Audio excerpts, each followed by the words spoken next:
சரிகமபால இந்த வாரம் நடக்க போற மௌன ராகங்கள் சுற்றுல அபிஷேகா அவங்களுடைய தனித்துவமான பெர்ஃபார்மன்ஸை கொடுத்துருக்காங்க. அதனால எஸ்பி சன்னவர்கள் அபிஷேகோட பெர்ஃபார்மன்ஸை பார்த்துட்டு எமோஷனலா ஃபீல் பண்ணது மட்டும் இல்லாம ஸ்டேஜில் அவர் சொல்லிக்கூடிய வார்த்தைகள் அபிஷேகாவை எங்கேயோ கொண்டு போய் நிப்பாட்ட போகுது. சரிகமபா லேடி சாம்பியன் சீசன் 5ல ஒரு வாரம் ஒரு சுற்று அடிப்படையில் போட்டியாளர்கள் ஒரு பாட்டை பாடுவாங்க. போன வாரம் நடந்த டெடிகேஷன் ரவுண்ட் அப்புறம் மியூசிக் டைரக்டர் சுற்றுல 2 போட்டியாளர்கள் இந்த சரிகமபா ஷோ விட்டு வெளில போயிருக்காங்க. மேகா அப்புறம் மகதி, இவங்க 2 பேரும் தான். இந்த நிலையில இந்த வாரம் வைக்கக்கூடிய சுற்றுல மௌன ராகங்கள் சுற்று அப்படிங்கிற அடிப்படையில் மெலடி சாங்ஸை பேஸ் பண்ணி ஒரு சுற்று வைக்கிறாங்க.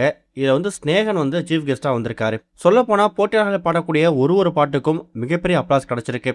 எப்பவும் போல வர்ஜா, சுமன் ராஜ், ஸ்ரேயா ஸ்ரீராம், ஜினோஜ் இவங்க எல்லாருமே அவங்களுடைய அல்டிமேட்டான பெர்ஃபார்மன்ஸை கொடுத்து ஜட்ஜஸ் கிட்ட அப்ளாஸ் வாங்கியிருக்காங்க.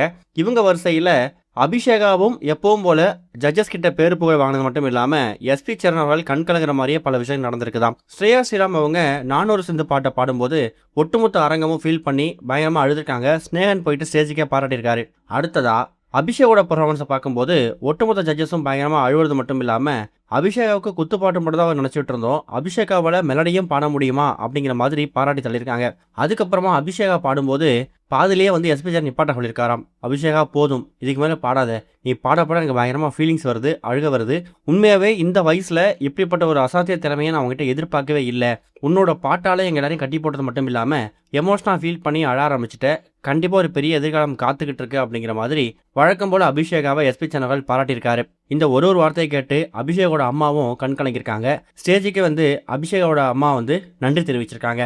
போன வாரம் மாதிரியே இந்த வாரமும் இந்த மௌன ராகங்கள் சுற்றுல எமோஷ்னலாக, காமெடியாக, ஃபன்னாக பல விஷயம் நடந்திருக்கு. அதில் அபிஷேகாவை ஒட்டுமொத்த ஜட்ஜஸும் வந்துக்கூடிய சீஃப் கெஸ்ட் உட்பட பாராட்டின விஷயம் தான் இங்கே ஹைலைட்டான விஷயம் பார்க்கப்பட்டு வந்துட்டுருக்கு. இது ஒரு பக்கம் இருக்க, இன்னும் கொஞ்சம் நாட்களில் குக் வித் கோமாளி சீசன் 7 ஆரம்பிக்க போகுது. ரக்ஷன் இப்போ வேற ஒரு கமிட்மெண்ட்டில் பிஸியாக இருக்கிறதால இந்த சீசன் 7 யார் தொகுத்து வழங்க போகிறாங்க அப்படிங்கிற மாதிரி எதிர்பார்ப்பு ஏற்பட்டுச்சு. ஏற்கனவே இந்த ஷோவில் ஒரு ஒன் ஆஃப் தேங்கர் அந்த மணிமேகலை இப்போ விஜய் டிவி வெளில போய் ஜீ தமிழ் ஒர்க் பண்ணிட்டு இருக்காங்க. கண்டிப்பாக அவங்க வரதுக்கு வாய்ப்பு இல்லை. பிரியங்காவும் பிஸியாக இருக்காங்க.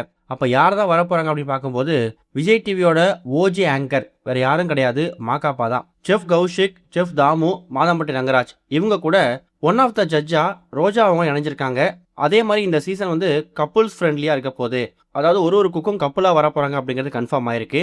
வினோத், அதாவது கானா வினோத்தும் அவங்க மனைவி பாக்யா, ஐநார் துணை சேரன் அவங்க மனைவி, அதே மாதிரி பரிதாபங்கள் டிராவிட் இவங்க எல்லாமே வராங்க.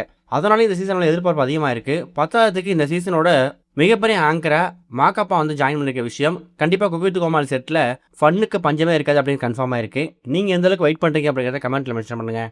இது வரைக்கும் கனெக்டிங் டிவிக்கு சப்ஸ்கிரைப் பண்ணனா மறக்காமல் சப்ஸ்கிரைப் பண்ணிக்கங்க. உடனடி அப்டேட்ஸ் பெறுவதற்கு நோட்டிஃபிகேஷன் பெல்லையும் கிளிக் பண்ணிக்கங்க.